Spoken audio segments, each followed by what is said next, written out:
Chicago and the Philippines. A comprehensive review of the week's special community events, featuring many exciting personalities, handled by the most professional Chicago Philippine Reports TV staff.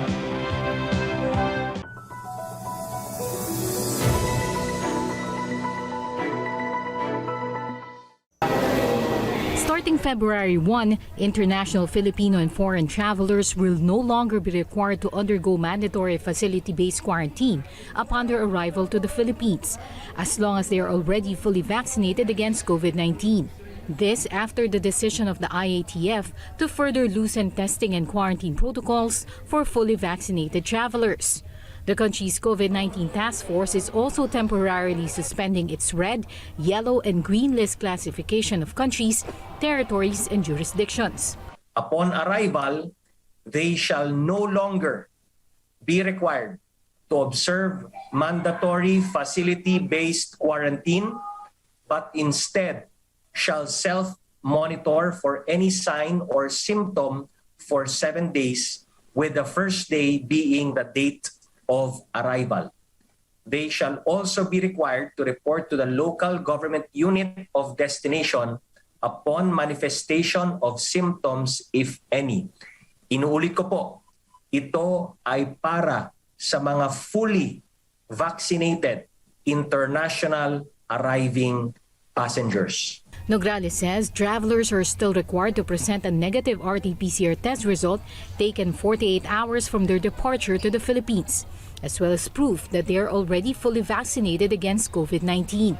Unvaccinated or partially vaccinated travelers, meanwhile, are still required to undergo facility-based quarantine until the release of their negative RT-PCR test taken on the 5th day. They shall be required to undergo home quarantine until their 14th day, with date of arrival being the first day. The local government units of destination and their respective barangay health emergency response teams are tasked to monitor those arriving passengers undergoing home quarantine. But what about those passengers who arrived before February 1 and are now undergoing quarantine? The IATF says they may avail of the new testing and quarantine protocols as soon as they become effective by next month. The Department of Health, meanwhile, says the IATF's decision is based on studies that only a small number of returning overseas Filipinos are testing positive for COVID-19 compared to those in the communities. Ang sinasabi ng ating mga eksperto, it doesn't make sense anymore because yun pong transmission dito sa ating bansa ay napakataas na. Baka mas mataas pa dun sa mga pinagbabawalan natin ng mga travelers coming from other countries. The DOH, however, assured the public that there's nothing to worry about the relaxed protocols. Dahil pag tinignan natin yung four-door policy natin, ang pinakauna po dun sa four-door policy is border control. Yung border control po, natapos na tayo dun kasi ginagawa natin yun to prevent the entry of Omicron variant. But now that there is already community transmission, we should move towards doors 2, 3, and 4 kung saan papalakasin po natin ang ating efforts at intervention sa komunidad na po. Meanwhile, the country's COVID-19 task force is also set to allow the entry of fully vaccinated foreign nationals coming from non-visa required countries starting February 10. Based on Executive Order 408, there are 157 countries whose citizens are allowed to enter the Philippines for business or tourism even without a visa. The Department of Tourism, meanwhile, welcomes the decision of the IATF, which will boost the tourism sector. Tourism Secretary Berna Romulo Puyat is confident that preparations are in place to ensure that the Philippines will be able to keep pace with other ASEAN countries that have already opened their borders to foreign tourists.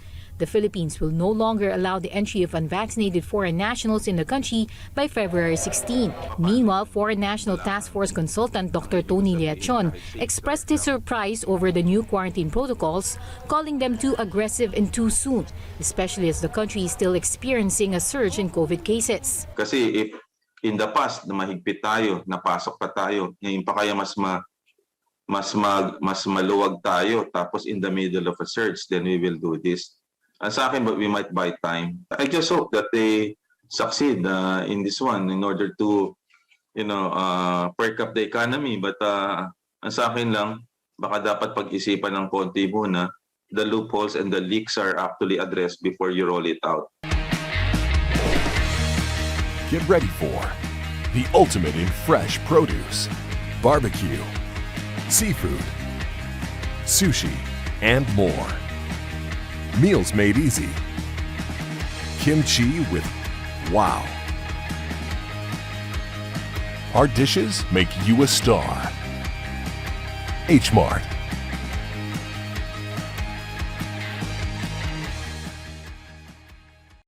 This is the future.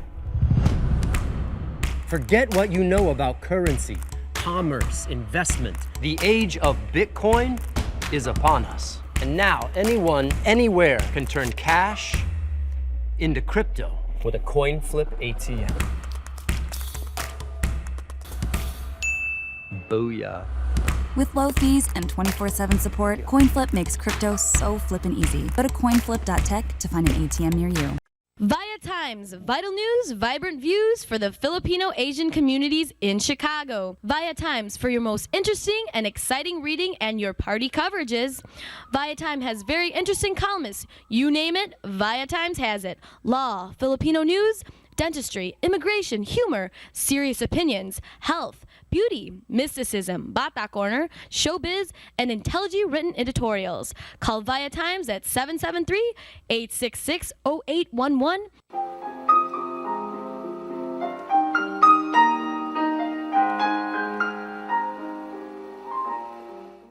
Magandang hapon po sa inyo lahat and welcome to Veronica's segment of this show. Today, I have a very young, interesting lady who will be talking to us about an upcoming rally. And she came from a very outstanding organization that's very well known nationally. And she will be talking to us about this fantastic organization. Help me welcome Miss Mabel Menard. Hi, Mabel. Welcome to our show. Thank you very much. Okay, Mabel is the president of the OCA Advocate Chicago chapter, and she will be talking to us today about what this organization is all about. And so let's hear from Mabel. Welcome to our show, Mabel. Okay. You're welcome. Appreciate it. Yeah.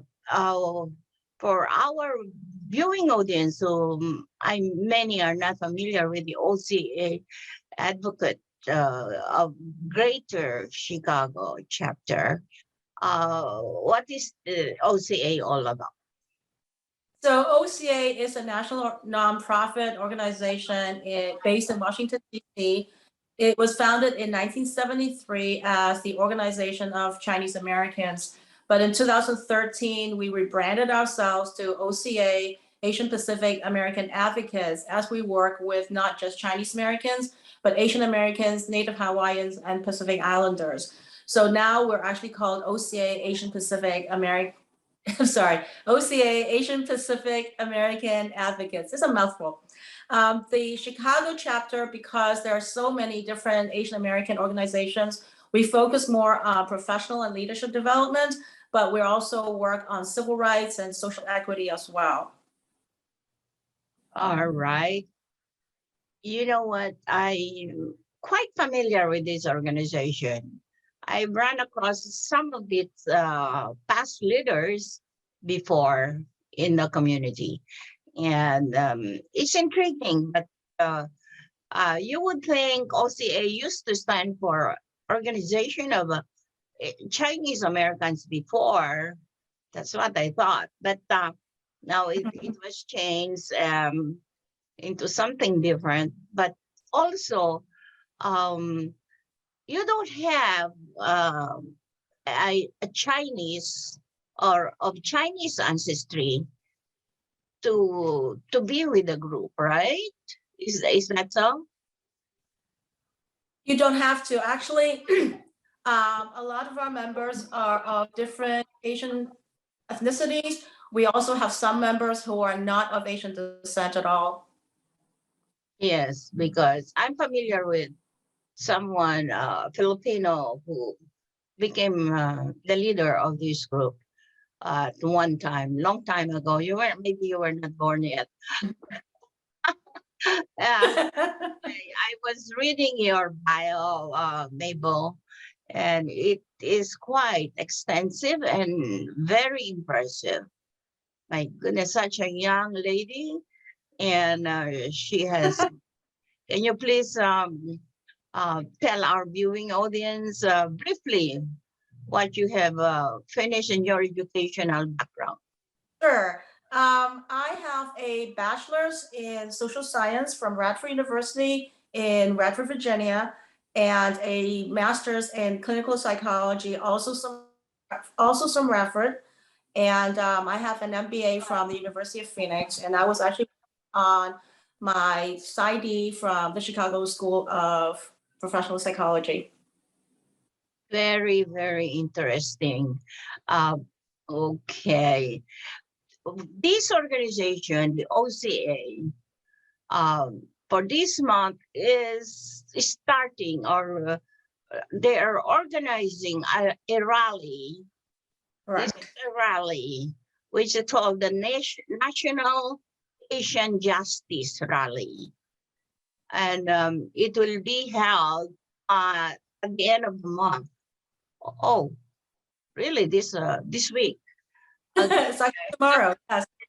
Yeah, and on the anniversary, well, let's hear from Mabel about this rally. Okay, Mabel, what is Sure. this rally all about? So the rally is going to be tomorrow on the 30th. It's a national rally across 6 cities in the United States to remember the death of 84-year-old Thai grandfather, and I am having a hard time remembering his name right now. If I can look at my notes. Vicha Ratanapakdi, who was beaten and then he died. Actually, he was beaten on the 28th and he died on the 30th. So tomorrow is the 1-year anniversary of his death. But of course, in addition to that, there have been a lot of victims of anti-Asian hate, whether they were harassed, whether they were assaulted, and the fact that there has been an increase in anti-Asian hate and incidents and crimes, we felt that it was really important for us to stand in solidarity and make sure that people are aware that the Asian American community is being targeted for a lot of different reasons. And recently in Chicago's Chinatown, Mr. Woom Sing Jae was walking down the street after lunch, just going to buy a newspaper. And somebody drove by, shot him several times, got out of the car and shot him several times more. I mean, there was no provocation. There was no reason except that it was purely a provocation right in Chinatown, actually on the same block as an elementary school during recess. And then, of course, last week with Michelle Go, who was pushed onto an incoming train in New York. So we're very concerned that not enough is being done, because a lot of times it's really difficult to prosecute hate crimes because it has to be very specific, even though obviously they're assaults, they may be homicides, but to prosecute a crime as a hate crime is a little bit more difficult. And we want to bring attention to all these victims who have been assaulted. And actually the original organizer of the rally, his parents were assaulted in San Francisco. And that's why he wanted to highlight that, especially the elderly, even though they make up a very small number of victims, they're the ones who are most vulnerable. And the fact that people have been killed, it's really important for us to make sure that the public is aware of it. Oh, this rally is actually simultaneously coordinated with other big cities in the US. What are these cities? Correct. So we have a rally in Atlanta, Chicago, obviously, Los Angeles, New York, Philadelphia, and San Francisco. And the reason they all were chosen was because each one has experienced anti-Asian hate and violence in their own ways. It's also because these cities have a large number of Asians, right? Correct. And mainly the purpose is for the awareness of this Asian racial hatred, right? Right. We want to make sure that people are aware of it, and we want to see laws enacted that anti-Asian hate leads to anti-Asian hate crimes. So most of the rallies across the different cities will have local officials, politicians, and it's really important for them to say enough is enough, because we will not stand for it. Terrific. How many members or number of people are you expecting to attend here in Chicago? In Chicago, it's going to be virtual, so it's really difficult to tell how many people will attend because of COVID, and the venue is only allowing speakers and organizers. So we don't know yet. All right, great, terrific. Okay, one last word to invite our viewing audience to participate in the rally, OCA rally. You can go to our website, ocachicago.org, go to events, and then there will be a link for you to link you to the event itself. It's going to be live starting at 1 p.m. Central, and actually from 1 p.m. to 1:15 is going to be the national rally, where we will be broadcasting from all the different cities. And then between 1:15 and 1:45, that's going to be the local one, where we have local speakers. And then at 1:45, we're going to have a moment of silence. All right, very good, terrific. I thank you, Mabel, for gracing our show today, and thank you for informing us about the Asian Pacific American. Did I say it right? Asian Pacific American Advocates. Advocate. It is a mouthful. It is a mouthful. It is a mouthful. Okay, yeah. And now I wish you good luck in your upcoming rally, and keep us updated. I will. You can send me an email about it, a picture or so, because we also have a publication named ViaTimes besides our broadcast. Broadcast Chicago Philippine Reports TV. All right. Yes, absolutely. And thank you for having me. I thank you so much, and bye. Bye.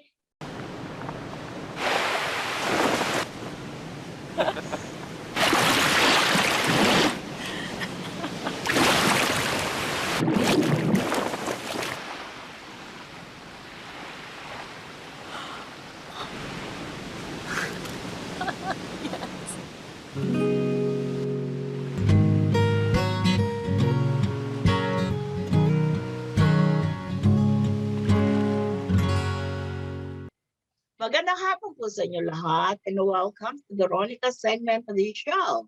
Today, I have a very interesting personality. Believe it or not, this person, she really impresses me every time I talk to her. And she's doing what I'm actually doing, and but she's doing it on radio. Her name is Ria, I forgot your last name. Ria Luz po ang Ria. They know me better. Is that really your last name?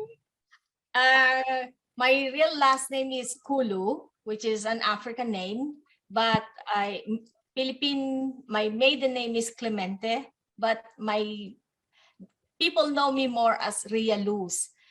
But Luz is my middle name that I never used in the past. All right. I love that name. Short. Yes. Ria, RHIA Luz, light. That means light. L-U-Z. Yes. Okay. Welcome to our show, Ria. And believe it or not, she is from Phoenix, Arizona. Yes, Arizona. Okay, what's the temperature there now? About 67, 70 degrees today. My God. Yes. You know what's the temperature here in Chicago? What is the temperature there today, I Atita? think it's around 12. I remember how cold it is. Suddenly, I started coughing. I really am feeling under the weather. Yes. Trying to rest. I live in Chicago for almost 14 years, and I still think of the chills when I think of Chicago winter. Wow, I'm happy for you. And I know you're really happier living in Arizona than living in Chicago. I'm happier also when I was in Chicago, but I never knew that I will find Arizona as one of the most amazing place to be. Never thought Arizona would be like this. You found a paradise, isn't Yeah. it? Paradise? It's paradise on winter. Oh my goodness. Anyway, Ria has established herself when she moved to Arizona in the radio media. Thank you, Paul. And let us hear her talk about what she's doing in the radio media. And on the other hand, I'm really proud to tell you that Ria is working as a full-time nurse. And so welcome to everything that you're doing well. Well, thank you so much, Tita. So proud of you.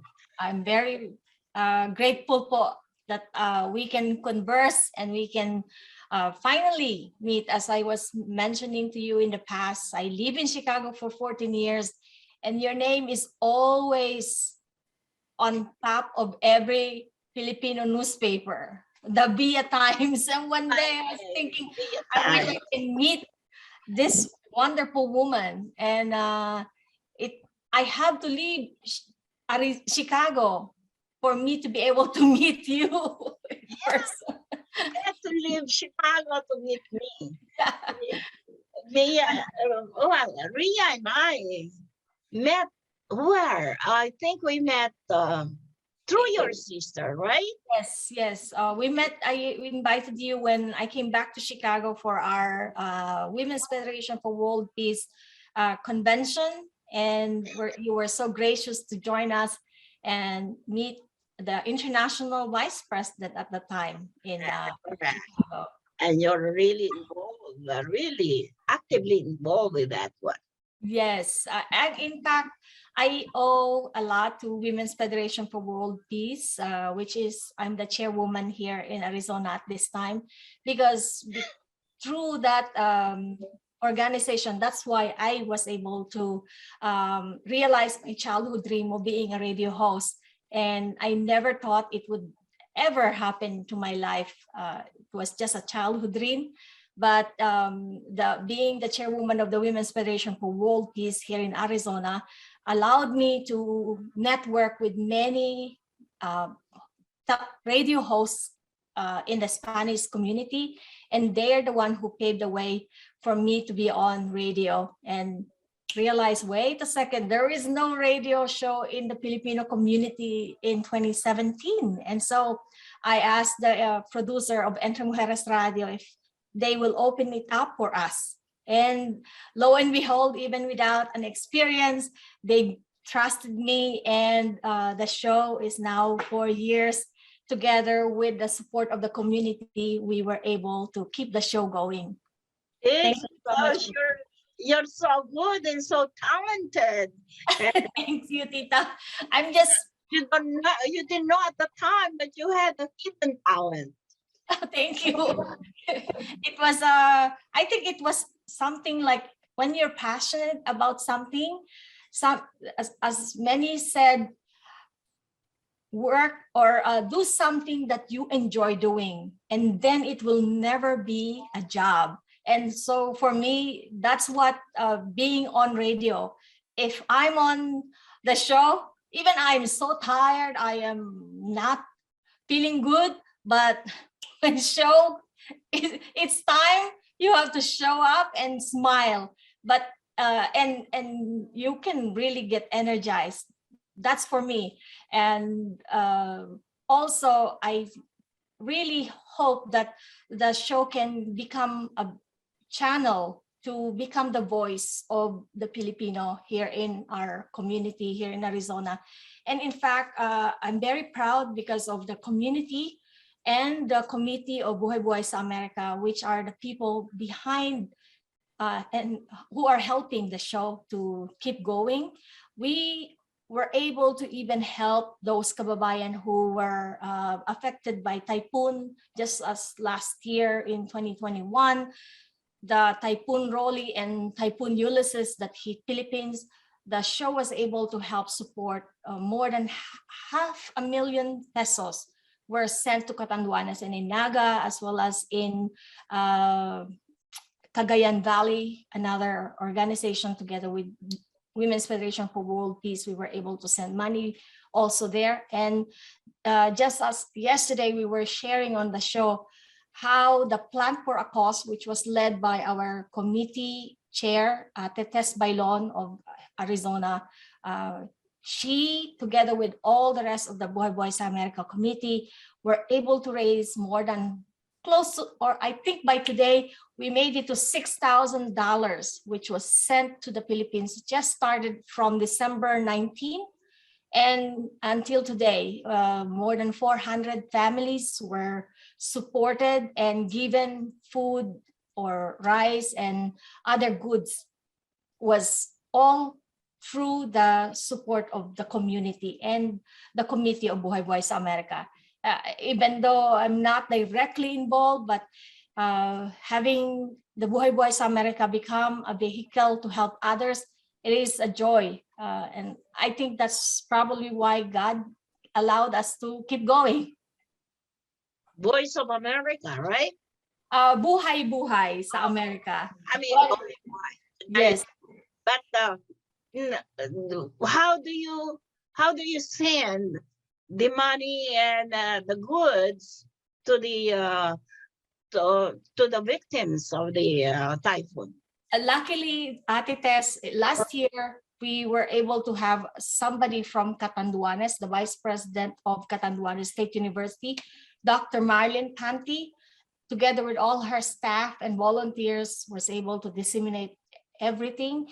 Wonderful reporting with videos, with pictures, with every amount of money that was spent, as well as this year we have Miss Tita Aida Molina, who is a retired government employee. She's also a retired nurse in Southern Leyte, and she's the one who disseminate the money and the goods in Southern Leyte. Yes. Yes, because sometimes it's difficult. Yes. People involved to really distribute the money or even the goods to the victims. But we've had stories about that. But anyway, let me ask you about your radio show and your awards. She, believe it or not, I know she's really kind of shy to talk about it because she's a very humble person. But I want to congratulate you, Ria, for getting the award from the Commission on Filipino Overseas. Yes, you. That is a very good organization that's been 41 years. Yeah, awarding the overseas Filipinos in the media. And as a matter of fact, she got 2 awards already. Congratulations. I didn't know about the second award. I knew about the first award. But the second award, oh my God. Really? Congratulations, Ria. You're really doing a great job. So, Thank you so much po. so what can you say about your radio program? The radio program is it is a Filipino radio show on a Spanish station, Entre Mujeres Radio. The show promotes the stories of our Filipino kababayan here in America, and many times I even interviewed kababayan even in Japan and in other country as well. So it was, now we're not just targeting the kababayan in America, but if they have a story and they wanted to bring it on the show, we can interview them with this internet that we have. But most of all, as I mentioned, it is talking about the inspiring stories of our kababayan. So then it can help others who are losing hope, that maybe they can learn from these people's stories, as well as we bring the talent of Filipino artists, the local artists in the Valley. We have featured artists on the show, that on our segment, we allow someone with a golden voice or artistic talent to be our featured artists. And also we promote upcoming events in the community as part of the show. So the show has different segments and it lasts for 1 hour.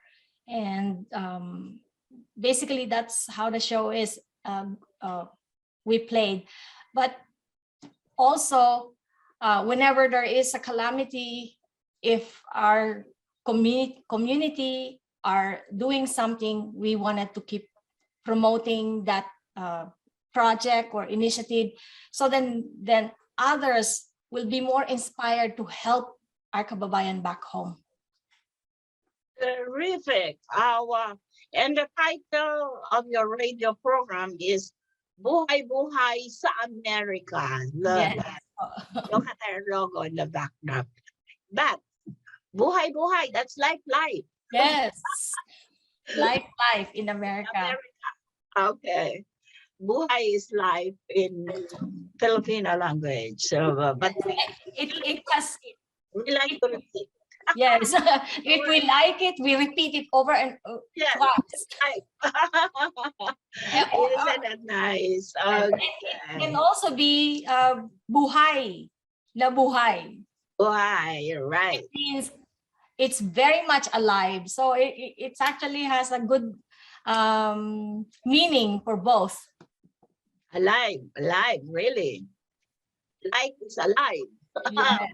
Okay, so one amazing thing about Ria is, besides a full-time mother, she's a mother of how many? I have 3 daughters po. 3 daughters. She has 3 daughters. She is a full-time mother, and she's a full-time nurse. Yeah, I'm an ER nurse this time. And she is really, really dedicated to her radio show. And a gardener po. And claiming awards left and right. And also you can say I'm a gardener of kamoting, gardener of sweet potatoes. Amazing. She's an amazing lady. Okay, Ria. Okay, how do you do all those things in just one swoop? One swoop. As if you can just, here's one day. I have to be a nurse. I have to be a mother. I have to be a radio broadcaster. Wow. And plus your other involvement in the community. How do you do? What is your secret? How do you do it? I just do everything that is scheduled at the time. Just like you, Tita, you have been doing this all over Chicago for so many years. I think it's also the passion. When you want what you're doing, it doesn't make it feel hard because you enjoy it. And for me, I enjoy being with people. And if God, I pray to God before to use me as an instrument. So anytime I'm going out, I always think of myself, God is using me in some way or form. And that's probably where the energy is coming from. Because as you mentioned, sometime I leave the house from 9 in the morning and I don't come back till late as 11 o'clock at night. And also I have a very supportive husband who is not nagging me, instead supported everything that I'm doing. And so one good aspect. Yes, I have a very good supportive family that no matter what, they're not nagging. Instead, do what makes you happy, Mom. So that's the one that my kids are telling me as well. You are really lucky to have a husband like that. And yes, maybe your kids, the children are all good too. Thank you. And you are such a devoted wife and mother, and you're also involved helping other people. Well, if God can use us, you're also a good time manager. Good time. You know how to manage your time. It is very important, right? Thank you so much, Tita, for your encouragement and this compliment. I hope I am doing the right thing. Oh my God, you are doing a superb job. Oh, thank you po. Now we know why ViaTimes continues to be on media for this long, because you know how to encourage others. With your encouragement, I felt like I can go another many more years if I can keep hearing people like you who encourage us to do well. And that's why I applaud ViaTimes and Cprtv for what you do in Chicago and the Midwest, because really we are the one who are the voice of our kababayan here in America. And as we Filipinos continues to support one another and uplift one another, there will be no Filipinos left behind. All of us will continue to become progressive. You know what, Ria, one more thing that I can say is that God destined us to do what we're doing. Amen. I never thought I was going to be doing what I'm doing right now, but there is God up there that, you know, in a way, really does works on our path. What to do with our life, and I believe that. Very good, Tita. It was all God's handiwork. Without the energy that comes from above, we can't do this job. Correct. And plus helping all these people around us. All right. Very good. Very, very true to have a lot of people who encourage us and help us. With Buhay Buhay sa America, it is the Buhay Buhay sa America committee and the community that kept me going, because they supported Buhay Buhay sa America. We have some people who sponsors the show, and that's how we were able to keep going. And then the Buhay Buhay sa America committee, who also inspired us to do not only what the show can do, but they go beyond and take initiative to help the community and back home. Great, terrific. All right, Ria, Miss Ria Luz, the light of your life there. Oh, not only in Arizona, all of the Filipinos all over the Oh, United States. salamat, tita. Yes. I And hope to be the light. I'm talking to you. You're in Arizona, and I'm here in Chicago. Yes. Thanks to technology, believe it or not. Okay. And Miss Ria Luz, the really a very special person who's handling the Buhay Voice America radio broadcast from Arizona. Thank you so much, Tita, for the opportunity to speak to you and to all our kababayan back in the Midwest, especially in Chicago. Maraming salamat po. I look forward to coming back to Chicago. It's my first hometown. Thank you for gracing our show today. Thank you so much, Tita. Okay. Maraming salamat.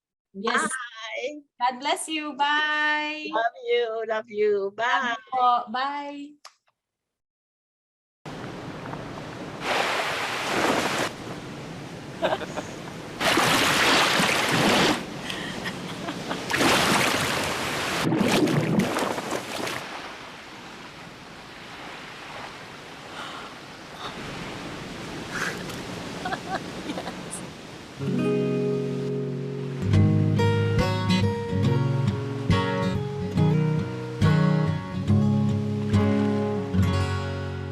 A blessed afternoon to all of you, our Cprtv viewers. Again, this is Pastor Ed from Faith Family Worship Center in Chicago, Illinois. I'm here to share with you just a very short and powerful devotion from the Word of God. I would like to share with you this topic about the knowability and the experience of God. And as our topic says, yes, we can know God and we can experience Him in a personal relationship. Actually, Psalms 34 verse 8 tells us, taste and see that the Lord is good. That is an invitation for us to get to know God, to experience Him, and to have a relationship with Him. Yes, we can have a breathing, living, and dynamic relationship with God. And so the topic is the knowability and experience of God. And I would like to base this from another verse in Jeremiah chapter 29, verse 13. It says, you will seek me and find me when you seek me with all your heart. And this is a wonderful promise because this is God Himself talking to us. And He is inviting us. He said, you will seek me and find me when you seek me with all your heart. You see, if we have problems understanding the concept of a supreme divine being, a creator God, a heavenly Father, well, I've got good news for you. God had made Himself known to us. He made Himself available, and He used all available means to let Himself known to us. We can see in nature the majesty and the glory of God. We can read the Bible, the inspired written Word of God. And there, when you go read the Bible, you can see that God has revealed Himself to humanity. And we can also feel it in our heart, in our conscience. Solomon said that God has placed eternity in our hearts. And so there is that sense of eternity in our hearts. God has made Himself known to us. And this verse makes it clear that if we humbly, sincerely, and seriously seek God, we will find Him. See, God is not hiding Himself from us. He has revealed Himself to us when He sent His one and only Son, Jesus. He can be known and experienced in a personal relationship. And that's the most amazing thing about God. He desires to be known by us and for us to experience His love, His goodness, His provision, His presence, His healing. Somebody said a person with an experience of God is never at the mercy of someone who has an argument against God. See, the issue is more than intellectual or mental, but it's the stance of our heart. If we soften our heart and allow God to make himself known to us by genuinely, deeply, and desperately seeking him, we will personally experience this all-powerful, life-transforming God whose grace is more than enough to reach the deep recesses of human needs. We can bank on God's promise. He categorically stated, "You will seek me and find me when you seek me with all your heart." So friends, brothers and sisters, let us make it our desire and passion to pursue God and have a relationship with him. In this life, we cannot go it alone. We are facing so many challenges that we need the strength and guidance of our Almighty Father. God is way more than willing to be there for us when we need him. God bless you, and see you next time.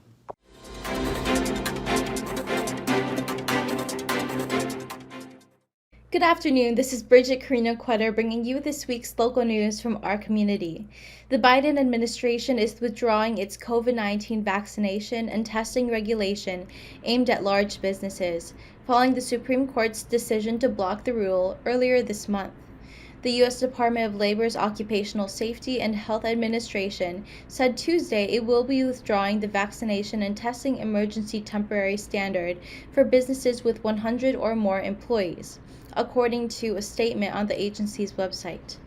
The decision comes less than 2 weeks after the Supreme Court blocked the rule, dealing a major blow to President Joe Biden's attempts to use the power of the federal government to combat the COVID-19 pandemic.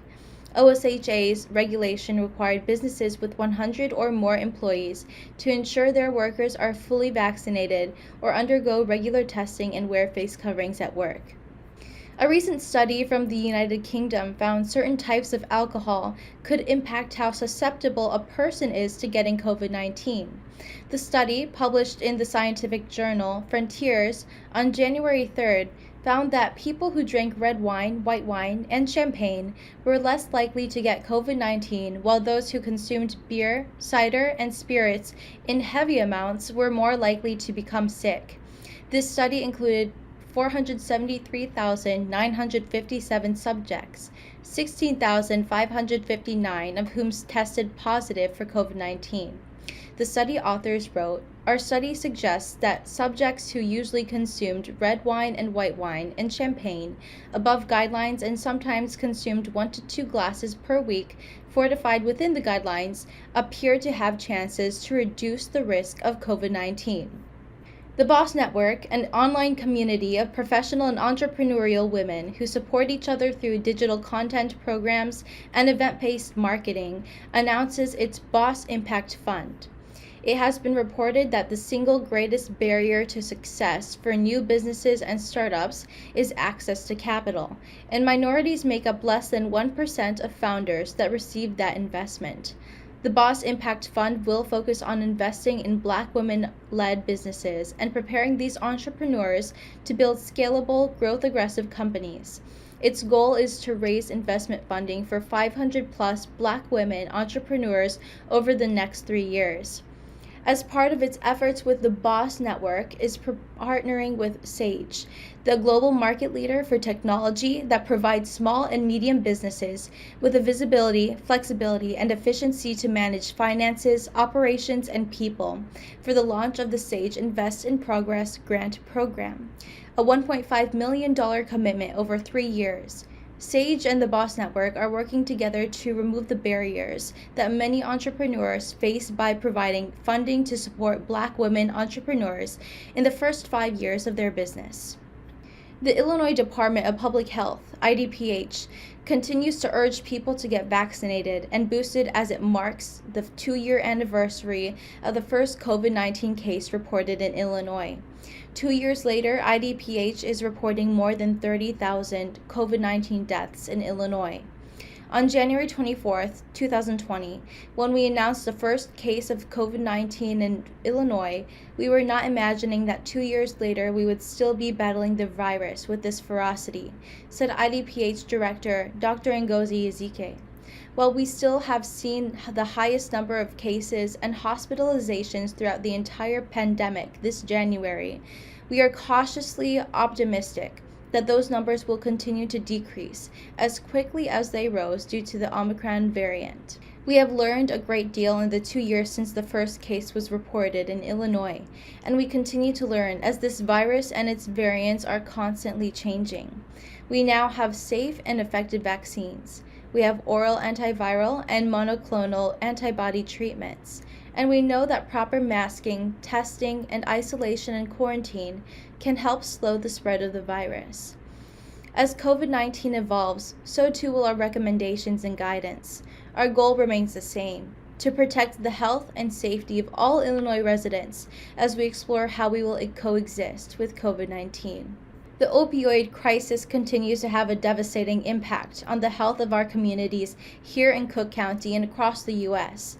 More than 100,000 people in the U.S. died of a drug overdose between May 2020 and April 2021, according to the U.S. Centers for Disease Control and Prevention. The prevalence of opioid overdose in Chicago and Cook County has spiked over the last few years.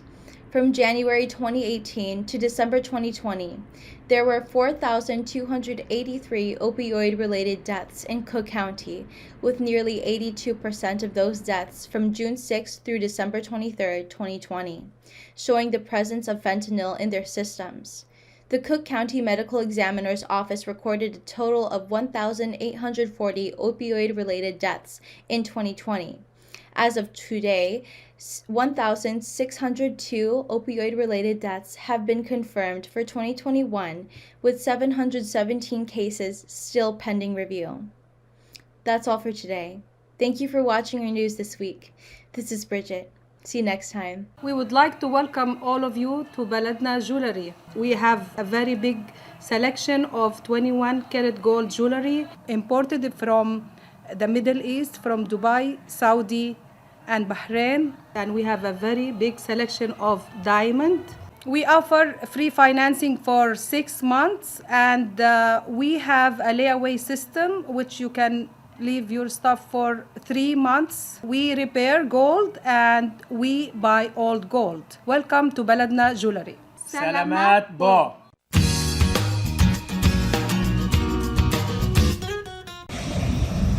Magandang hapon po sa inyong lahat. This is Melody Dizon, your Health Matters host.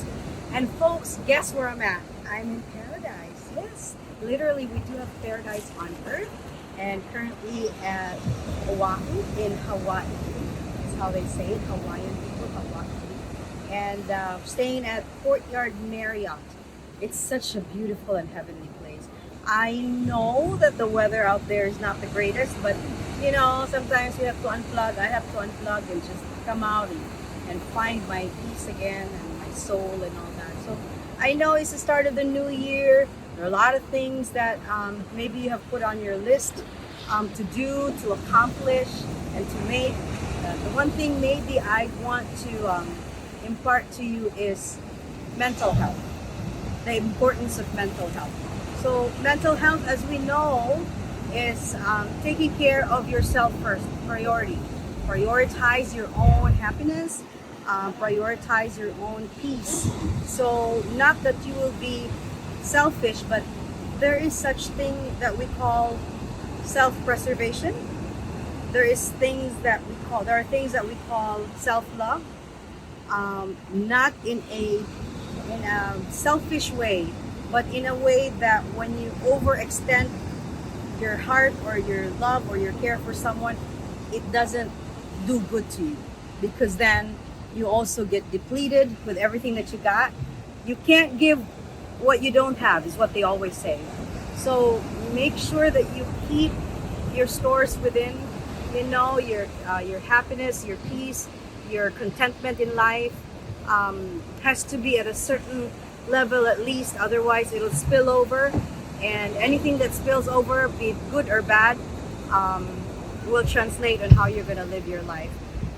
We know that there's so many things that's still going on with the Omicron and stuff, and really nobody has a control over that. The only thing that we have a control of is how we deal with things, how we respond to things. So instead of looking at things that are we can complain about, maybe we start looking at things we can be thankful about. Help other people, always extend a helping hand. And again, the primary thing that I really want to drive is your own self-preservation, your self-love. You want to be able to make time for yourself. You want to be able to acknowledge things. You want to be able to accept things as they are, so you can move forward, so you can move on and deal with your life. So those were just my thoughts, coming here and letting myself just soak in the moment and soak in whatever I have to, enjoy. So I was with great people. I was with great company, great location, great weather. Everything was great. And I realized there will always be something that one can complain about. But you know what? Despite everybody else is complaining, there will always be many things to be thankful for. So, folks, if there's anything that I'm so thankful for, it's you, the televiewers. You've been with us for so many years, for the support you've given to Tita V and everybody else's at the Chicago Philippine Reports TV. We truly appreciate it. And I just hope moving forward that we will, continue on just one day at a time, one foot forward, then the next. I guess that's how we're gonna be able to deal with this whole thing. So again, po, this is Melody Dizon. I'm coming from Hawaii, and I'll see you guys next week. Take care. Bye.